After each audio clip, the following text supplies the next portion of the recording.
أعوذ بالله من الشيطان الرجيم بسم الله الرحمن الرحيم ليس عليكم جناح أن تبتغوا فضلا من ربكم فإذا أفضتم من عرفات فاذكروا الله عند المشعر الحرام واذكروه كما هداكم وإن كنتم من قبله لمن الضالين صدق الله العظيم. حاضرین و ناظرین، یہ درس نمبر 130 ہے. سورہ بقرہ کی آیت نمبر 198 ہے، 198. لیس علیکم، تم پر نہیں ہے، جناح، کوئی گناہ، کہ ان تبتغوا، کہ تم تلاش کرو، فضلا، فضل، من ربکم، تمہارے پروردگار کی طرف سے. فَإِذَا أَفَضْتُمْ، پس جب تم روانہ ہو جاؤ، من عرفات، میدان عرفات سے، تو فَاذْكُرُوا اللَّهَ، پس تم اللہ کا ذکر کرو، عند المشعر الحرام، مشعر حرام کے پاس، یعنی مزدلفہ میں. وَاذْكُرُوهُ، اور تم اللہ کو یاد کرو، کما ہداکم، ایسے اسی طرح جیسے کہ اس نے تم کو ہدایت دی. وَإِن كُنتُمْ، اگرچہ کہ تم من قبلہ، اس سے پہلے، لمن الضالین، ناواقف لوگوں میں سے تھے. آیت کا پورا ترجمہ دیکھیے. تم پر اس میں کوئی گناہ نہیں کہ معاش تلاش کرو جو تمہارے رب کی طرف سے ہے.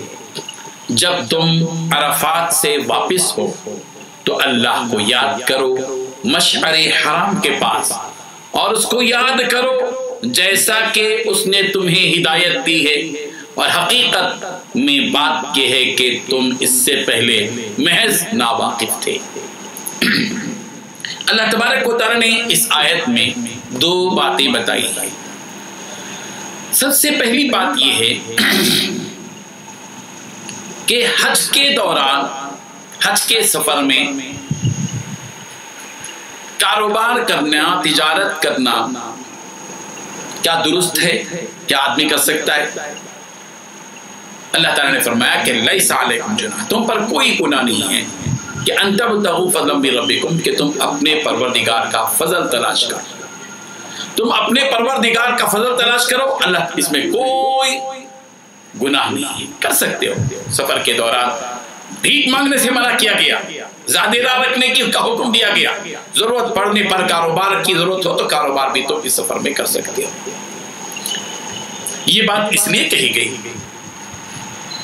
کہ ابن عباس رضی اللہ عنہ اس سلسلے میں یہ بات نقل کی ہے کہ عکاظ، مجنہ، ذوالمجاز، یہ تینوں زمانہ جاہلیت میں لوگوں کی تجارت گاہیں تھے، بازاروں کے نام تھے. اسلام جب آیا تو مسلمانوں نے ان تجارت گاہوں میں تجارت کرنے کو گناہ سمجھا. تو اس موقع پر یہ آیت نازل ہوئی کہ تمہارے اوپر کوئی گناہ نہیں ہے کہ موسم حج میں تجارت کرنے میں کوئی حرج نہیں ہے. موسم حج میں کیونکہ یہ بازار رکھتے تھے، تو حج کے موسم میں تمہارے لیے کوئی گناہ نہیں ہے کہ تم جو ہے کاروبار کرو، اللہ کا فضل تلاش کرو. اور دوسری بات جو اللہ تبارک و تعالیٰ نے بتائی وہ یہ کہ فَإِذَا أَفَضْتُم مِّنْ عَرَفَاتٍ، جب تم عرفات سے، وقوف عرفہ کے بعد لوٹ جاؤ، روانہ ہو جاؤ، اور روانہ ہو کر جب تم مزدلفہ پہنچتے ہو تو مشعر حرام جس کو کہا جاتا ہے، وہاں پر اللہ کا ذکر بطور خاص کرو. اور وَاذْكُرُوهُ كَمَا هَدَاكُمْ، اس کے دو معنی ہیں. ایک معنی تو یہ ہے کہ تم اللہ کا ذکر کرو جیسے کہ اس نے تم کو ذکر کرنے کی تعلیم دی ہے، تلقین کی ہے۔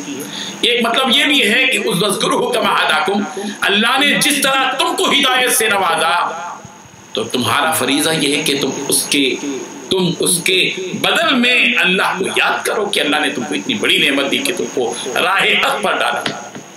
وَإِن كُنتُم مِّن قَبْلِ لَمِنَ الظَّالِمِينَ، اگرچہ کہ تم اس سے پہلے اس سے ناواقف تھے، اللہ نے تم کو اس سے واقفیت کروائی۔ بہرحال یہ چند باتیں قرآن مجید کی اس آیت میں اللہ تعالیٰ نے بیان کی ہیں۔ اللہ تبارک و تعالیٰ ہم سب کو عمل کی توفیق عطا فرمائے۔ وآخر دعوانا الحمدللہ رب العالمین۔ لا إله إلا الله، لا إله